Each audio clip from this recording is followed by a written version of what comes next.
A día de hoy, la sociedad en la que vivimos se caracteriza por razonamientos lógicos, por basarse más en la ciencia que en la fantasía o en la pura magia. Sin embargo, hay aspectos en la ciudad de Madrid que nos hacen recapacitar sobre esta cuestión, sobre si verdaderamente seguimos siendo una sociedad lógica y razonable o seguimos siendo un poco supersticiosos. Y el ejemplo más sencillo lo tenemos aquí, con los autobuses.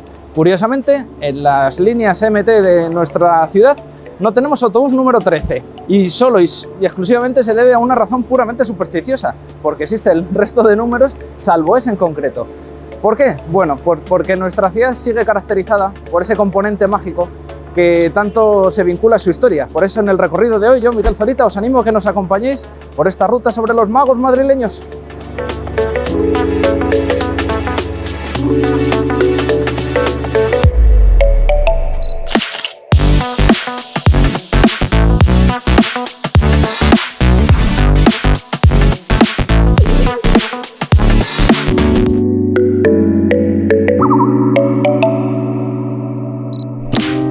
A día de hoy, la magia sigue formando parte de la cultura madrileña, como de otras ciudades de España.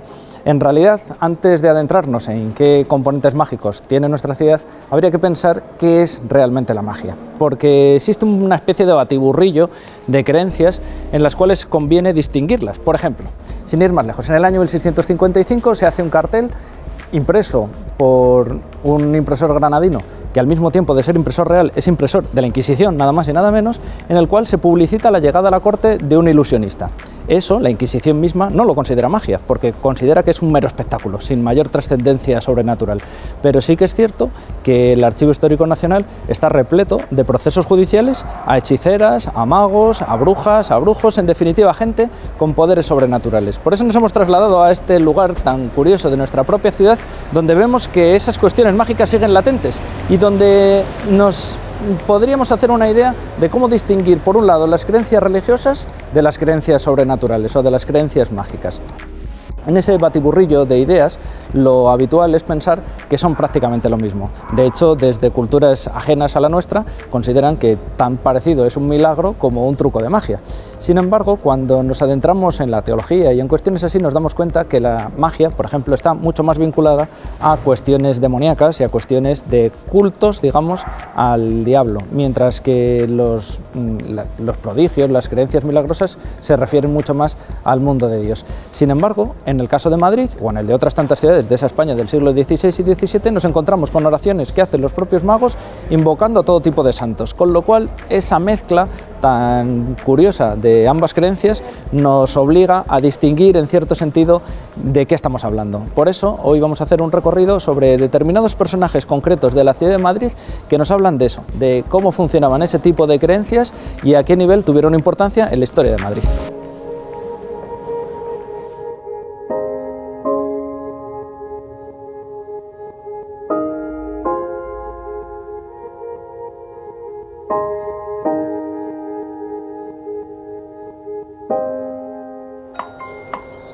El mundo de la magia y la superstición tiene su reflejo en el mundo de la cultura popular. Nosotros mismos a día de hoy seguimos diciendo la famosa expresión de tocar madera para atraer la buena suerte. Y eso no deja de ser eso, una creencia puramente supersticiosa. Y es que del mundo de la cultura popular saltó al mundo de la cultura en general, el mundo de las artes. Sin ir más lejos, en el lugar donde nos encontramos, la casa de Lope de Vega, en concreto en sus jardines, tenemos pistas que nos hacen pensar en ese mundo de los magos en la historia de Madrid. El caso más evidente es el del mismo Lope de Vega, que en sus años mozos estudió astrología y por ello en algunas de sus comedias hay pequeños guiños y pequeñas bromas sobre la eficacia o no de estas artes mágicas. Quien sí se lo tomó mucho más en serio es otro personaje muy cercano a Lope de Vega, como es su propio cuñado, el famoso bordador francés Louis Rosicler. Este hombre, que se había casado con Isabel, la hermana de Lope de Vega, fue famoso en el Madrid del siglo XVII por sus cartas astrológicas, es decir, que era capaz de hacer todo tipo de adivinaciones sobre el futuro de los ciudadanos que quisiesen gastarse los dineros en este tipo de averiguaciones. Y de hecho, a día de hoy, en la casa museo de Lope de Vega sigue habiendo una pequeña pista sobre la historia de este personaje que ahora vamos a descubrir.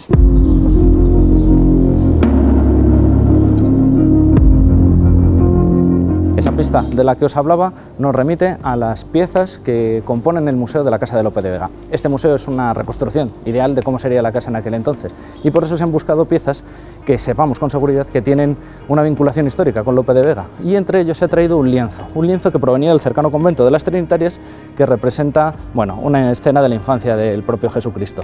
Ese pequeño cuadrito está firmado por Louis Rosicler Carpio, que no es, en este caso, el mago del que os hablaba, sino el hijo y sobrino, por tanto, de Lope de Vega.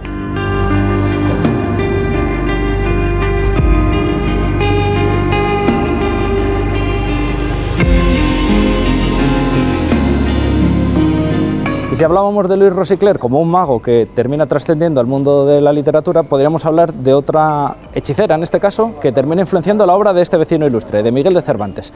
Si recordáis, la famosa novela del licenciado Vidriera tiene su inicio en eso, en el intento de unas hechiceras de embaucar a un joven para pretender sus amores, es decir, manejar la voluntad de este joven para que se termine enamorando de una de las amigas de las hechiceras. En el caso concreto de este joven, de Tomás Rodaja, que es el protagonista del licenciado Vidriera, se le intenta embaucar con un membrillo mágico, un membrillo toledano al cual habían hecho una serie de pócimas para terminarlo convirtiendo en eso, en una especie de brebaje con el que manejar la voluntad de este joven.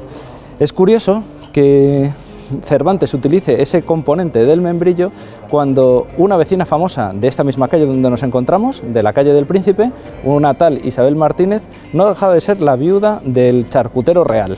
Por lo tanto, esas vinculaciones gastronómicas y mágicas tenían mucho que ver. Es posible que Cervantes se inspirase en esta vecina, que lógicamente conocería por pura proximidad, para crear esos personajes del licenciado Vidriera. Curiosamente, el componente mágico de la novela se deshace por la pura lógica, porque Cervantes no parece ser muy creyente en este tipo de artes mágicas y lo que afirma es el verdadero peligro de todos esos potingues y todas esas pócimas, que como en el caso del licenciado Vidriera, más allá de los efectos amorosos, lo único que podrían conseguir era terminar volviendo loco e intoxicando alimenticiamente a este protagonista, y ocurriendo lo que ocurre en la novela, que el protagonista se termina creyendo que es de cristal y tiene que viajar siempre con sumo cuidado y se convierte en un personaje completamente disparatado.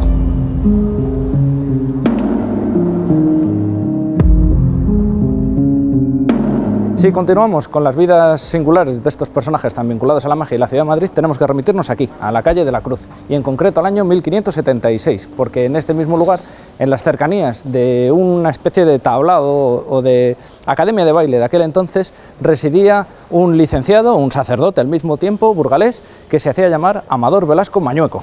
Este tipo, que había recaído en la ciudad de Madrid después de viajar por infinidad de ciudades, incluso se había llegado a formar en el mundo de las matemáticas, por ejemplo, con el famoso Juan Latino, del que ya, por cierto, hicimos un vídeo, es en ese momento, en 1576, cuando, recayendo aquí, hace amistad con un joven, un chaval de unos 19 años aproximadamente, que cae tan seducido por las artes mágicas que aspira a ser el sucesor o el discípulo aventajado de este mago burgalés. Es en ese momento cuando aparece Juan Alonso de Velasco, un joven que llega a una especie de acuerdo con este mago, según el cual él transcribirá, gracias a su buena caligrafía, los numerosos manuscritos que este mago tiene en su poder, y a cambio recibirá de Amador de Velasco todos los conocimientos mágicos para ser un mago reputado. No se sabe muy bien por qué en determinado momento el joven le traiciona. Va a la Inquisición no solo con su propio testimonio, sino con documentos fehacientes que demostraban que el mundo de la magia estaba ahí. Esto hace que la Inquisición inicie todas sus investigaciones y sus pesquisas hasta que llaman a declarar al propio mago. En ese momento, en esa primera declaración, Amador de Velasco dice que él no cree en estas cosas y que de hecho le ha dado esos documentos al joven para que vea la poca eficacia que tienen.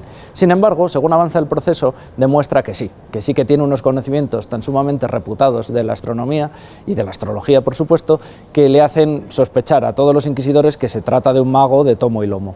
Tanto es así que esos documentos que termina, adquiriendo la Inquisición como incautación de los bienes de este mago, nos hablan de todo tipo de hechicerías, desde conseguir un caballo para andar 100 leguas en una sola noche, conseguir los amores de la persona que deseemos, en definitiva, cuestiones puramente mágicas que ya van mucho más allá del mundo de la astrología.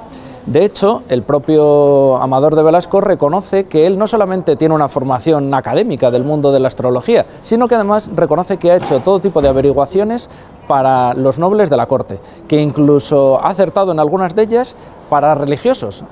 Aspirantes, por ejemplo, al cargo de obispo de Mondoñedo habían obtenido unos resultados muy positivos en esas averiguaciones gracias precisamente a este mago burgalés, a Amador de Velasco. Lo que no sabemos realmente es qué terminó pasando en la vida de este hombre. Sabemos que la Inquisición le procesó a ser desterrado 6 años de la corte. Pero todos esos documentos pasaron a formar parte de los archivos inquisitoriales. Lo fascinante de este asunto es que los documentos siguen conservándose a día de hoy, en principio, en el Archivo Histórico Nacional. Pero hay un detalle realmente singular.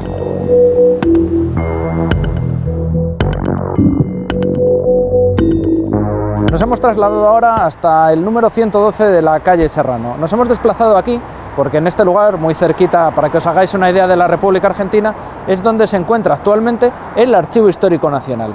Es allí donde se albergan la mayoría de los documentos inquisitoriales que se han conservado de la historia de España. En concreto, nosotros vamos a ahondar en los documentos relativos al Tribunal Inquisitorial de Toledo en ese año de 1576 y en concreto al legajo número 97 y en su expediente número 8. Cuando a día de hoy buscamos este documento en los archivos digitalizados o no, sencillamente en la página web que ofrece el consultar los archivos que guarda el Archivo Histórico Nacional, nos encontramos que justamente ese documento no existe, falta. Existen los precedentes y los posteriores, pero justo el expediente número 8 del legajo 97 del Archivo Inquisitorial de Toledo no existe, oficialmente ha desaparecido. Bien pudiera ser que se tratase simplemente de un traspapeleo dentro de la digitalización de estos documentos o de la configuración web de este servicio, pero sí que sabemos que existió en su momento y lo sabemos gracias a este libro. Esta es la primera parte de Vidas Mágicas, un recopilatorio que el antropólogo Julio Caro Baroja realizó en el pasado siglo XX sobre los personajes más singulares del entorno inquisitorial en la historia de España. En esta investigación que hizo Julio Caro Baroja en su momento, sí que se hablaba de ese expediente inquisitorial en concreto. Y es ahí donde aparecen mencionados todos los libros de magia que la Inquisición incautó. Realmente nunca se llegaron a destruir, que esto también es llamativo. Si tan peligrosos eran estos documentos, si tan heréticos eran, ¿por qué diantre la Inquisición no los deshace? Sin embargo, se conservan, y se conservan hasta la actualidad. De hecho, gracias a eso, sabemos, por ejemplo, cómo resolver el misterio de la invisibilidad. ¿Cómo conseguir que nosotros mismos seamos invisibles? En realidad es una fórmula mágica, además de que parece poco eficaz, bastante cruel, porque para ejecutarla necesitaríamos sacrificar a un gato completamente negro en un mes de febrero, como por ejemplo en el que nos encontramos, mirando hacia la salida del sol. Una vez que hubiésemos degollado a ese gato, tendríamos que extraer su cabeza y en el interior, a través de las cuencas oculares, los oídos y las narices de este gato, introducir una serie de habas. Estas habas, con el paso del tiempo, germinarían y nosotros iríamos a recogerlas sin dejar ni una sola haba en esa mata que hubiese nacido. A partir de ahí, esas habas que habrían germinado a través de la cabeza de este gato negro, las introduciríamos en la boca, sosteniendo en la mano izquierda un espejo en el cual podríamos ver cómo surte efecto estas habichuelas mágicas, por decirlo de algún modo, y terminaríamos convirtiéndonos en seres completamente invisibles. En realidad, esta y otras tantas fórmulas mágicas que ofrece Amador de Velasco en sus inventarios son puras fantasías, cosas que están más cercanas a las creencias fantasiosas de pobres ilusos que de personas que crean en la razón y en la lógica. Otro detalle singular, a propósito del archivo inquisitorial que se conserva en el Archivo Histórico Nacional, es que a día de hoy sí que se conservan digitalizados documentos mágicos, como dietarios mágicos o tablas astrológicas para averiguar el futuro. Esos documentos están disponibles en esta página web, en la página web dedicada al Archivo Histórico Nacional, y están al disfrute de todos vosotros si queréis hacer algún tipo de sahumerios o inventos mágicos para conseguir fines un poco rocambolescos.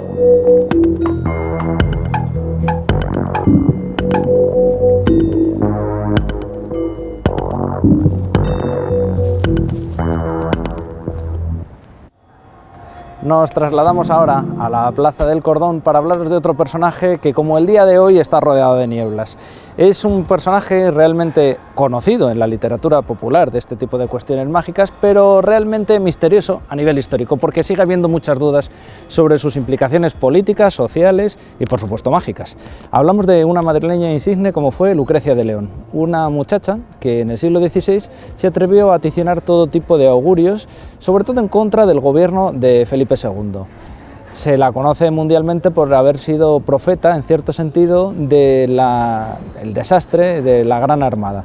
Esa historia popularmente conocida como la Armada Invencible había sido vaticinada por Lucrecia de León unos meses antes de que aconteciese todo este episodio. A pesar de que Lucrecia de León estuvo rodeada de todo tipo de embaucadores también, a los cuales ella misma fue víctima y verdugo porque se dejó, digamos, que implicar en cuestiones puramente políticas, sí que sabemos que tuvo ciertas profecías que no funcionaron, que no fueron aciertos en absoluto. Entre ellas, el supuesto complot que habría entre flamencos, moriscos, bueno, todo tipo de enemigos del rey para destruir España como lo conocemos hoy. En aquel entonces se auguró que habría que hacer una especie de búnker, la famosa cueva de Sopeña, que estaría en las inmediaciones del camino de Madrid a Toledo, donde unos cuantos elegidos podrían refugiarse. Se creó una especie de secta, la Hermandad de la Restauración, donde se planteaba esa idea de que España iba a ser asolada. El cerco, por lo tanto, contra Lucrecia de León se iba estrechando cada vez más, y por eso nos hemos desplazado aquí, porque precisamente a la caída en desgracia de uno de los vecinos de esta plaza, el famoso secretario de Felipe II, Antonio Pérez, la desgracia sobre Lucrecia de León no tardaría en llegar. Se la terminará procesando inquisitorialmente y se la terminará trasladando al Hospital de San Lázaro en Toledo como, bueno, una forma de redimir sus culpas, porque en realidad, a nivel mágico, Lucrecia de León había aprovechado un vacío legal, y es que, pese a que algunas artes mágicas como la nigromancia o la quiromancia estaban taxativamente prohibidas por la Inquisición, otras se permitían en cierto sentido, como por ejemplo era vaticinar a través de los sueños. ¿Por qué existe esta condición tan singular? ¿Por qué existe esta excepción con las artes mágicas vinculadas a los sueños? Bueno, por una razón muy sencilla, porque en la Biblia hay diversos pasajes en los cuales los protagonistas, el propio San José o en el Antiguo Testamento José, cuando hace esos vaticinios al faraón con las vacas gordas y flacas, están recurriendo al mismo efecto, es decir, adivinar a través de los sueños. Por lo tanto, si la Biblia permitía estos procesos como legales, ¿por qué no lo iba a permitir el cristianismo? Entonces, Lucrecia de León, todas esas averiguaciones que hizo, todas esas profecías, siempre argumentó que habían sido a través de los sueños. Hoy día sabemos que muchas de esas profecías las hizo en cierto sentido por su cercanía con ciertos espías del rey. Por lo tanto, las implicaciones mágicas y políticas se mezclan a tal nivel que a día de hoy es muy difícil disociar cuánto de maga tenía o de hechicera tenía Lucrecia de León, cuánto habría en realidad de politóloga y experta en artes políticas de ese momento.